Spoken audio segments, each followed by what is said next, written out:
السلام علیکم ناظرین، آپ دیکھ رہے ہیں دلکش اسلام۔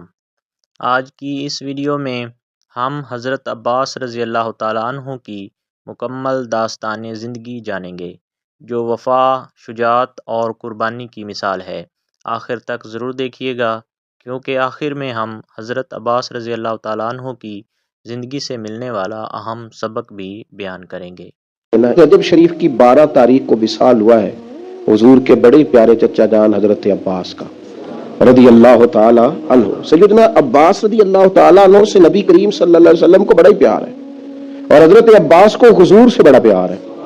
تاریخ کی بعض کتابیں بتاتی ہیں کہ 3 سال پہلے حضور سے ان کی ولادت ہوئی، لیکن پیار تھا، اور اگرچہ وہ چچا تھے پر محبوب کا جو وہ ادب کرتے تھے نا، چچا بھی تھے، عمر میں بھی 3 سال پہلے دنیا میں آئے۔ کسی نے پوچھا، مشہور قول ہے ان کا، کسی نے پوچھا آپ بڑے ہیں کہ حضور؟ فرمانے لگے نہیں، بڑے تو حضور ہی ہیں، پیدا پہلے میں ہوا تھا۔ یہ ترتیب گفتگو کی، اور یہ انداز ادب کا، اور یہ رنگ انوکھا ان کا۔ بڑی جلدی اسلام کی روشنی سے آگاہ ہو گئے تھے، لیکن بعض حکمتوں کے تحت انہوں نے اپنے اسلام کا اعلان جنگ بدر کے بعد کیا، ورنہ ہر مقام پر وہ دینی تحریک کے نہ صرف یہ کہ قائل رہے بلکہ سپورٹر رہے۔ اور مکہ شریف میں رہتے ہوئے مکے میں جن غریب مسلمانوں کو تنگ کیا جاتا تھا ان کی معاونت بھی کرتے، سرپرستی بھی کرتے، اور یہاں سے مفید مشورے بھی حضور کو دیتے حضرت عباس۔ بلکہ بڑا شروع میں جب مدینہ شریف کے لوگ حضور سید عالم علیہ السلام کی خدمت میں آئے کہ آپ تشریف لے آئے ہمارے پاس، تو حضرت عباس نے ان سے کہا تمہیں حضور کی شانوں کا پتہ ہے، عظمتوں کو جانتے ہو؟ محبوب تو اپنے قبیلے میں بھی بڑی شان والے ہیں، اگر تو حفاظت کر سکتے ہو تو لے کے جانا۔ تو اہل مدینہ نے کہا کہ ہم جانیں قربان کریں گے، بچے یتیم کرائیں گے، ہر چیز سے بڑھ کر حضور کا خیال کریں۔ اور پھر جب محبوب نے ان سے مشورہ چاہا کہ مدینہ شریف جانا ہے، آپ کیا رائے دیتے ہیں؟ تو حضرت عباس نے رائے دی تھی، عرض کی یا رسول اللہ صلی اللہ علیہ وسلم، آپ نہ پہلے کسی کو اپنا نمائندہ بنا کے بھیجیں، وہاں جب ماحول بالکل ٹھیک ہو جائے تو پھر آپ تشریف لے جائیں۔ تو ان کے مشورے پر نبی کریم نے حضرت مصعب بن عمیر کو وہاں روانہ فرمایا۔ شروع سے قائل تھے۔ اور ایک اور بات، ان کی جو اہلیہ ہے حضرت ام فضل، وہ جنہوں نے خواب دیکھا تھا کہ یا رسول اللہ صلی اللہ تعالی وسلم آپ کے وجود کا ٹکڑا میری گود میں آیا ہے، تو حضور نے فرمایا فاطمہ کے گھر رب بیٹا دے گا، تیری گود میں کھیلے گا۔ تو امام حسین رضی اللہ تعالیٰ عنہ پھر حضرت ام فضل رضی اللہ تعالیٰ عنہ کی گود میں کھیلے گی۔ حضرت عباس کی اہلیہ ہیں، اور یہ نبی پاک کی جو زوجہ حضرت میمونہ ہے، حضور کی زوجہ ام المومنین، ان کی یہ سگی بہن ہے۔ اور حضرت ام فضل کا یہ مقام ہے کہ تاریخ کی کتابیں بتاتی ہیں سیرت کی کہ حضرت خدیجہ الکبریٰ رضی اللہ تعالیٰ عنہ کے بعد جس بی بی نے سب سے پہلے کلمہ پڑھا وہ حضرت عباس کی زوجہ ہے، حضرت ام فضل۔ اور بڑا پیار کیا نبی پاک سے، حضور ان کے گھر میں جا کے آرام کرتے، اور شہزادے حسنین کریمین تو بڑا ہی کھیلتے حضور کی چچی کے گھر میں جا کے۔ اتنی محبت جن سے ہو، ہمیں ان کا تعارف ہی نہ ہو، ہماری وہاں تک رسائی بھی نہ ہو، ہم ان محبت بڑی ہستیوں پہ واری جائیں، قربان جائیں، ہماری اولادیں قربان جائیں۔ حضرت عباس رضی اللہ تعالیٰ عنہ، انہوں نے، میں کہہ چکا کہ بڑا پہلے، بلکہ امام بہقی نے تو یہاں تک لکھا ہے کہ حضرت عباس ایک دن عرض کرنے لگے یا رسول اللہ صلی اللہ علیہ وسلم، میں تو آپ کی نبوت کی نشانیوں کا بڑا پرانا قائل ہوں۔ محبوب نے فرمایا چچا کس طرح؟ عرض کرنے لگے یا رسول اللہ آپ پنگوڑے میں تھے، آپ جدھر جدھر انگلی کا اشارہ کرتے تھے چاند بھی ادھر ادھر ہی چلتا چلا جاتا تھا، چاند جھک جاتا جدھر انگلی اٹھاتے مہد میں، کیا اشاروں پر چلتا تھا کھلونا نور کا۔ نبی پاک صلی اللہ تعالی علیہ وسلم سے عرض کرنے لگے میں تو اس دن کا قائل ہوں، بدر میں زبردستی لائے گئے تھے دباؤ ڈال کے، اور حضور نے یہاں سے آبا سے کہا تھا میرے چچا کو کچھ نہ کہنا، ان کو تو زبردستی لایا گیا۔ نبی پاک علیہ الصلوۃ والسلام کا پیار، اور جب یہ آئے نا تو حضور نے فرمایا اب آئے ہو تو فدیہ بھی دو۔ تو انہوں نے بھی عذرائے محبت کہا کہ کہاں سے دو؟ تو حضور نے بھی عذرائے محبت فرمایا کہ وہ جو آتی دفعہ میری چچی کو پیسے دے کے آئے تھے کہ آ گیا تو استعمال کر لوں گا، ورنہ تم یہ کام کر لینا۔ تو حضرت عباس تو سن کے کانپنے لگے، کہنے لگے وہ تو مجھے اور میری بیوی کے علاوہ کسی کو پتہ ہی نہیں۔ یہ سن کر حضرت عباس پر راشا ہوا تاری کہ پیغمبر تو رکھتا ہے دلوں کی بھی خبرداری، خیال آیا مسلمان نیک و بد پہچان جاتے ہیں، محمد آدمی کے دل کی باتیں جان جاتے ہیں صلی اللہ تعالی علیہ وآلہ وبارک وسلم۔ تو حضرت عباس رضی اللہ تعالیٰ عنہ اس خوبصورتی کے ساتھ نبی پاک